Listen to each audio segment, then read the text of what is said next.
Donc Olé Cavalier, on se retrouve pour une reprise des séances en manège.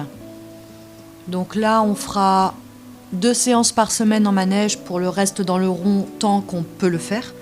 Parce que l'hiver arrive sérieusement maintenant, il s'installe, ça gèle. Donc tant qu'on peut être en extérieur, on le sera. Et puis, on va bientôt reprendre vraiment le travail en manège, plus ou moins comme avant. Donc là, je profite de la détente pour vous expliquer un petit peu. Donc, on a changé le travail en extérieur, donc on fait énormément de join-up. Et dans le manège, il a tendance à vouloir se rouler, à être impétueux, on va dire ça comme ça, à se braquer contre moi assez facilement. Donc, dans cette optique-là, j'ai reçu les conseils de le mettre en avant. Donc, dès qu'il commence à me regarder, à pouvoir réfléchir, à sortir un peu de son travail, il faut que je le mette en route, quoi, et que je le mette en avant. Et donc, là, à l'heure actuelle, il faut que je le pousse réellement à la limite de chaque allure. Il faut que j'augmente son pas jusqu'à la limite en fait où il se met à trotter, donc un pas extrêmement rapide, et pareil pour le trot à la limite du galop. Et pour l'instant, ce qu'on fait, c'est ça, et des départs au galop à l'arrivée du pare-botte et la reprise du trot à la sortie du pare-botte.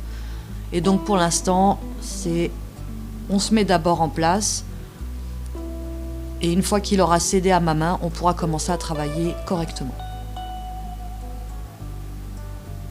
Alors il lutte, j'avoue clairement, il a du mal. Ça fait quand même un petit moment qu'il n'a pas eu de mort dans la bouche. Donc ouais, maintenant que je lui remets son mort, il a du mal un petit peu à se dire bon je cède. Et voilà, donc ça met un peu de temps, je mets des grands cercles, je le laisse sans trop lui tirer sur la bouche, et je le laisse se mettre en place tout seul et céder à ma main.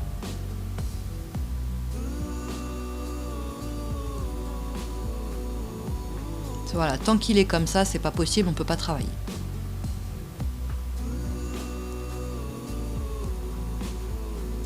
Et donc voilà, une fois que il ne se bat plus contre moi, on peut commencer le travail sérieusement. Il est sur son cercle, dans son coin, et on se sert du pare-botte pour travailler. Donc là, on le voit, il baisse la tête, il cède gentiment. Il est avec moi. Il fait les départs au galop un peu en retard pour la plupart du temps. Je lui demande au quart de cercle avant le pare-botte. Maintenant, il y a des moments où il a du mal à le prendre. Pourtant, il est à fond. Même si je dois encore un petit peu le pousser. Il y a quelques foulées. Il y a la réponse. Même si elle est tardive, il y a la réponse. Et on ne lâche pas tant qu'on n'a pas cette réponse. Alors sur le trot, ça se voit pas énormément en fait qu'on allonge les foulées. Enfin, là, on le voit qu'il est quand même rapide.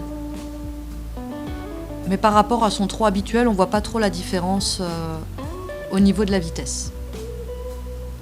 Et là, il est vraiment à la limite. C'est à un pied près. Des fois, il y a une micro-foulée de galop qui s'installe dans son trot, mais c'est pas grave. Le but du jeu, c'est qu'il soit en avant. Et tant qu'il est en avant, il n'y a pas de problème. Donc la première séance, ça a été une véritable catastrophe. Il s'est battu contre moi, quelque chose de phénoménal. Ça a été une catastrophe. En tout cas, je l'ai ressenti dans mon épaule. Parce que j'ai toujours l'épaule fragile. Donc dès qu'il s'agit de forcer un peu dessus ou juste le poids de la chambrière avec la longe, le reste de longe, j'ai du mal. Encore qu'à cette main-là, ça va. C'est à sa main difficile, bizarrement, que ça pose problème, puisque forcément, j'ai la chambrière et la longe dans la main fragile, enfin dans mon épaule fragile.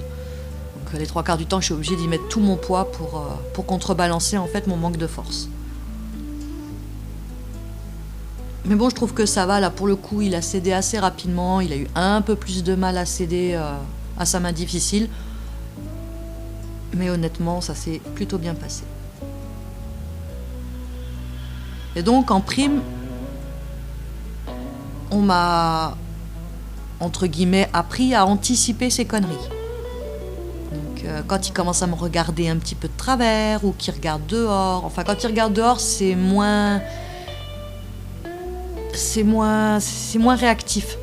C'est vrai que quand il me regarde, en général, c'est pour voir où je suis, à quel niveau et comment il peut tirer. Et quand il commence à faire ça, il faut tout de suite que je le mette en avant et que je le pousse. Alors bon, j'essaye de mettre en place les choses, j'y suis pas encore, mais je vois déjà quand même la différence au niveau de la mise en place du travail. C'est beaucoup plus rapide, c'est beaucoup plus agréable. Il est moins en tension, il est plus à mon écoute, et rien que ça, en fait, c'est un bonheur. Et donc là, pour l'instant, les séances, elles seront comme ça dans le manège. Et d'ici quelques temps, je pense qu'on remettra la selle. Parce que là, pour l'instant, il est toujours dans l'optique, je rentre dans le manège, je veux me rouler. Ça, pour l'instant, tant qu'il ne l'a pas passé, on n'a pas le choix, on travaille comme ça. Et une fois qu'il aura vraiment passé cette idée de se dire, bon, je rentre dans le manège, je me roule, là, on pourra remettre la selle. Bon, je vais quand même voir avec la prof pour savoir si je dois rajouter quelque chose dans les exercices ou juste le fait de jouer sur ses allures, ça suffira pour le moment, ou tout du moins attendre qu'il arrête de se battre avec moi tout de suite. En fait, qu'il se mette tout de suite dans le travail comme il devrait le faire. Et donc voilà, là je le pousse, et forcément, si on le fait à une main, on le fait à l'autre. Alors là, c'est un peu plus compliqué. Voilà. Et puis il est extrêmement rapide, le but du jeu, c'est vraiment de se remettre à l'autre main, parce qu'il est vraiment plus à l'aise à son autre main. Et donc là, on voit, hein, il galère, il tire la tête vers l'extérieur, il a beaucoup plus de mal à se poser droit de ce côté-là. Après, hein, tous les chevaux ont une main facile, une main difficile. Il y aura toujours des exercices qui seront plus simples d'un côté que de l'autre. Mais voilà, il faut le faire. Alors là, il m'emmène quand même assez facilement. Hein. Il y a des moments où j'anticipe pas assez. Mais bon, c'est pas grave, je le remets et on reprend. Et je lâche pas.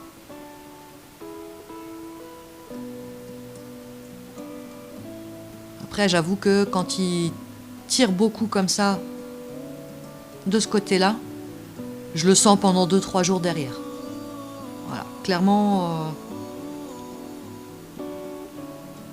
moi j'en souffre aussi. Lui, il est pas bien dans son truc, moi, je le sais après que je suis moins bien.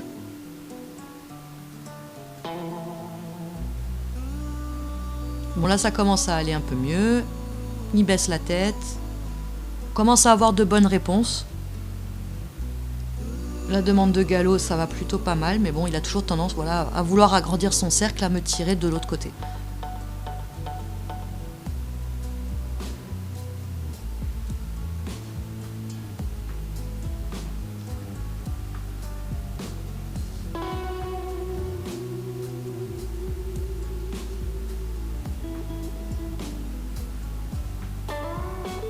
Donc on reprend l'exercice, forcément, hein, c'est toujours la même chose.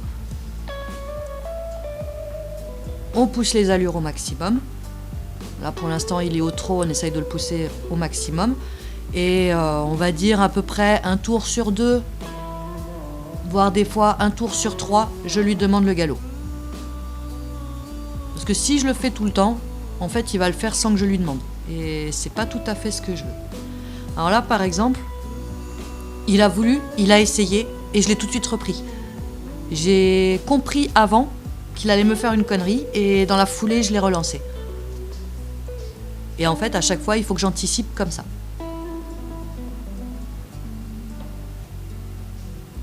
Alors là, il se met dans des positions pour pouvoir m'emmerder au maximum. Mais bon. On lâche pas. Le pire c'est ça, c'est qu'en fait il sait que s'il fait les choses correctement, il y a cette position de confort qui se met en place. Je lui tire pas dans la bouche. Lui, il s'arrache pas la bouche tout seul parce que forcément, quand il se met droit comme un i sur sa longe, forcément, ça lui tire dans le bec.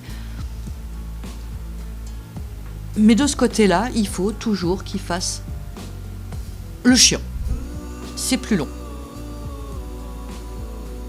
Alors qu'il a un très bon équilibre à ses deux mains, hein. Forcément, c'est...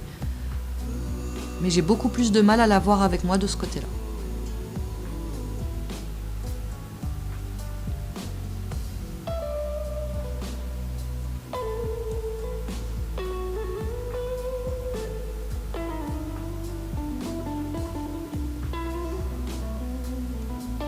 Mais bon, dans l'ensemble, on va dire qu'il se met quand même relativement bien, assez rapidement. C'est pas les 2-3 refus qu'il me fait qui vont être violentissimes. Je veux dire, après, il a le droit aussi de dire je veux pas, ça me gonfle. Et on essaye de refaire le travail dans le calme et de garder quelque chose d'assez confortable pour lui comme pour moi. Et donc on termine tranquillement avec un pas rapide. Donc là on voit bien, il y a tout qui bouge.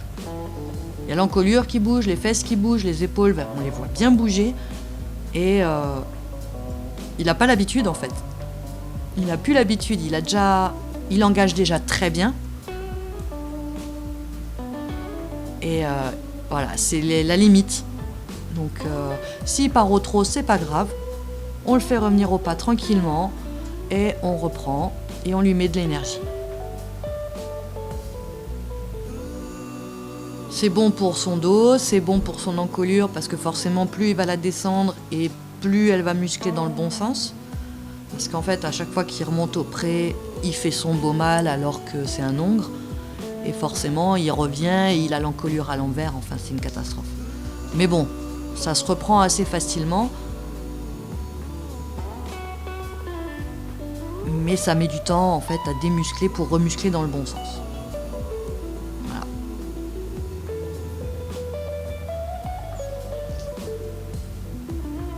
Là on voit bien, hein, il est pas très content de mettre un peu d'énergie. Mais bon voilà, ça lui fait du changement, voilà, un petit peu de se bouger et puis d'accélérer le mouvement.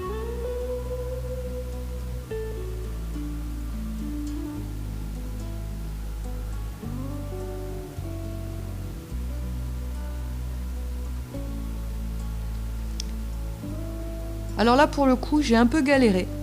Donc je lui ai demandé l'arrêt, nickel, il s'est arrêté et tout. Il est sur son cercle, c'est nickel. Par contre, je lui demande de revenir. Il n'y a rien qui se passe. Bon, d'abord, je me gratte parce que le mort, il m'emmerde, hein, clairement. Alors il fait quelques pas et il s'arrête. Voilà, j'ai pas envie. Alors là, c'est le dilemme. Parce que c'est lui qui doit venir à moi. Sans trop tirer dessus non plus, parce que à force de tirer, je lui décroche son mort forcément.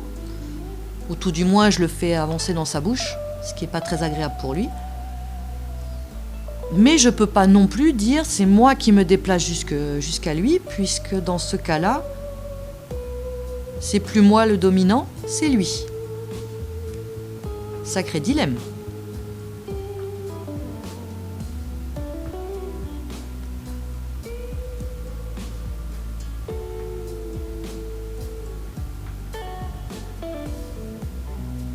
Donc je lui mets un peu de pression, il réagit pas, alors du coup, on va faire la solution du suis-moi. Je vais me retourner et je vais changer de direction.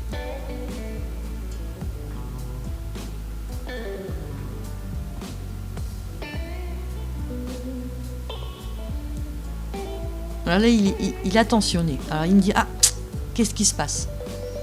Parce qu'on le voit tout de suite à ses oreilles, paf, il y a tout qui se met en avant. Pourquoi elle change de direction ? Et bon, il revient. Et là, c'est vraiment le point positif de la séance, c'est que on le voit, il est posé, il est détendu, il mâchouille son mort, il y a tout qui est dehors, tout va bien. Et il mâchouillait bien. Hein. Parce que son mort, il l'a mâchouillé jusqu'à ce qu'on retourne quasiment au box et qu'il chope une petite foulée de foin. Mais bon, voilà, c'était fin de séance dans la détente et c'était cool. Sur ce, je vous fais plein de bisous et je vous dis à bientôt. Ciao, ciao!